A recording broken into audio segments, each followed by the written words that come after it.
Hi everyone, Robin Shea here. It's day 18. Oh my gosh, day 18 of Before the Fork, the 28-day experience.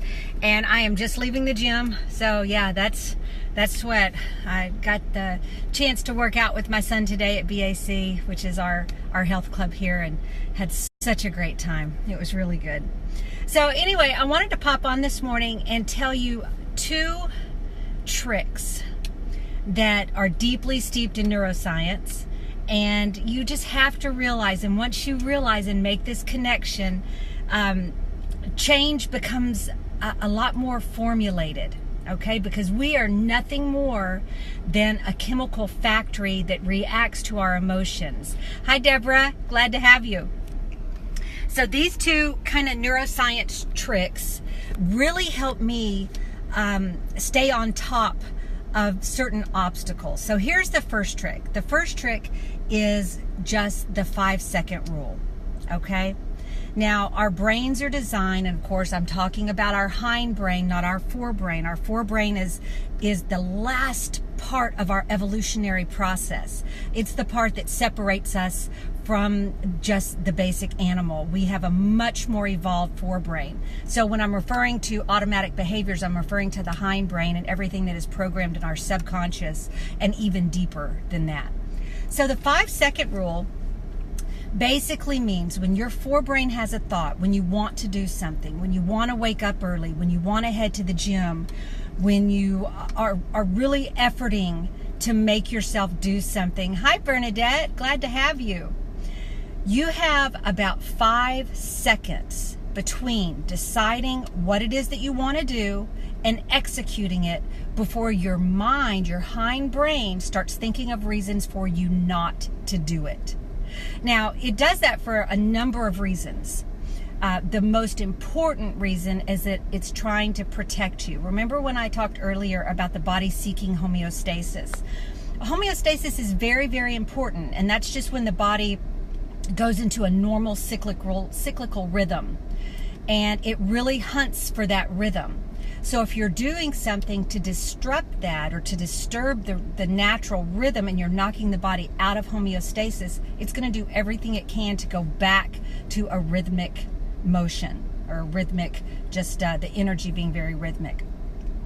So when you're trying to implore something new, you're trying to wake up earlier. Good morning, Tammy. Not really morning, but good early afternoon. You're disrupting or disturbing the homeostasis of your body. So the brain is trying to protect you, and it'll start coming up with all kinds of reasons why you don't need to get out of bed earlier, why you don't need to get out of the car. How many of us have driven to the gym and sat in the car for 20 minutes trying to muster the energy to make it from the car into the gym doors? That's something I've been guilty of. So the point with the 5-second rule is that when you think of any action that you're trying to get yourself to do, don't give it longer than 5 seconds. Think of the action, act. If you want to wake up earlier, the second that alarm goes off, don't even program a snooze button. Don't give yourself an alternative. That alarm goes off, pop out of bed before you allow that 5 seconds to take root, because that's where the disturbance is going to come in. That's when the body's going to want to start pulling you back to the old pattern of behavior, the sleeping in, the hitting the snooze 5 times, the driving past the gym rather than pulling into the gym parking lot. So anytime you're trying to activate a new behavior, don't allow yourself idle thought time longer than 2 seconds. Give it that 2 seconds. Make the decision, act. Boom, boom. Okay? The second you allow that 5 seconds, you've allowed those chemicals to start producing, to start calling you back to a familiar behavior. Okay, so that's the neuro trick number 1. Neuro trick number 2, and this can save relationships, most importantly. Okay, and that is the 90-second rule. Okay, so let's say that you're angered. Let's say that you get upset about something. You're driving to work and you're running late. So you're already, hi Mindy, you're already a little anxious, and then someone cuts you off in traffic and you spill your coffee all over your clothes. So now you're running late, so you're anxious. You have coffee all over you, so you're angry.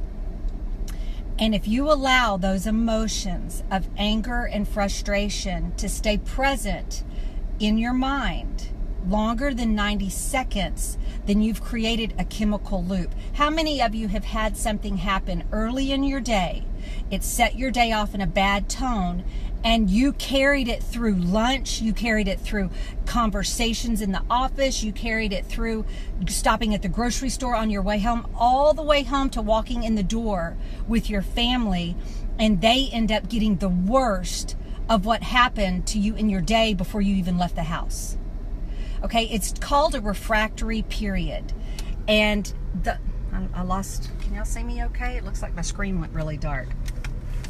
So what happens is when you allow those chemicals to bathe in your mind for 90 seconds, you're creating more of like-minded thoughts.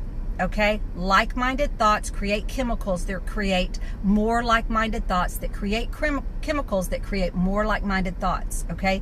90 seconds is the magic number that we have this reaction period. 90 seconds. Now, if you can disturb that 90 seconds, okay? Spill your coffee in your lap. Your leg is slightly burned. Your clothes are ruined. And so what can we do at that moment to stop those chemicals? Okay, let's think of a couple things that we can put into place. One thing you can do, and probably the most effective thing that you can do, is 5 deep breaths in the nose, out the mouth, out of the mouth, out the mouth, like you're breathing through a straw. So just take it in, oxygenate the prefrontal cortex, allow it to get back into control, and then breathe out very slowly, 5 seconds, just like you're blowing through a straw. We've done those practices before. That is by far one of the best things that you can do. Another thing that you can do is make a list before this ever happens. Make a list when you're in your joy of something that brings you great joy. Okay? I love to think of my grandson, seeing him smile, looking at his beautiful blue eyes. That's something that makes my heart happy. So when something unfortunate happens in your day and you feel yourself losing control of that 90 seconds and you feel that those emotions welling up in you, go to a joyous thought and start just focus on that joyous thought. Talk to that joyous thought. Allow that to be what pushes those chemicals down, makes them start subsiding, and brings joy back up. Another great tool to have to break that 90-second pattern is music. So if you're in your car, for instance, pop in your favorite song. And, you may hear it the first 30, 45 seconds. It may not penetrate. And then all of a sudden you allow yourself to start singing. You let your foot start tapping. And you break that cycle of that 90-second cyclical negative thought, negative hormones, negative thought, negative hormones, circle, circle, circle. So we've all done this. 90 seconds is the magic number. If you can disrupt it within the first 90 seconds, it will not carry over into your day. To give you guys an example, have you known people that had something unfortunate happen? They carry it through their day. Well, then they carry it into their evening. They go to sleep on it. They wake up and they pick it up again.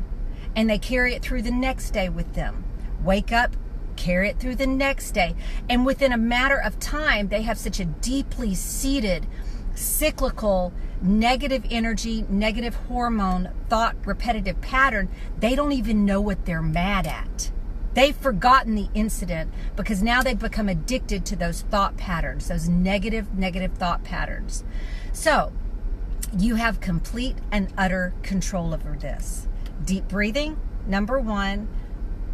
Have your happy thought list at the top. Have it posted somewhere around you so that you can reflect to it. Have some of your most joyous songs programmed in your phone so that when you're feeling it come about, you can say, ooh, I need my happiness playlist. Boom. plug that sucker in, break those patterns, okay?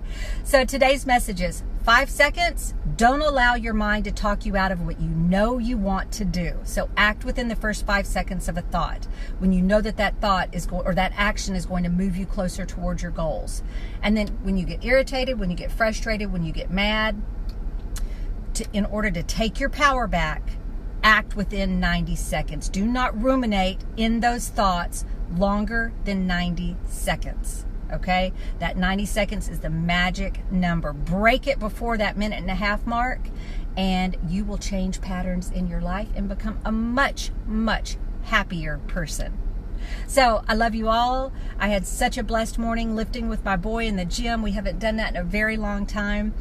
So that was fantastic. And now I am headed to the grocery store because I'm really looking forward to a week at home surrounded by all my nutrition, all of my fitness, and of course with y'all, so that we can talk a couple times a day and just check in on y'all. And I know that y'all are praying for me, and I'm praying for your success.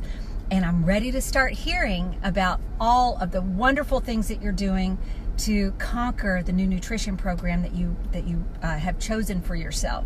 So y'all start sharing with me everything that you've leaned into, all of the phase 2 moments that you're overcoming, and even those that you're still struggling with. Let's come up with some tools together to help you get on the other side of those. Okay, y'all have a blessed and wonderful Saturday.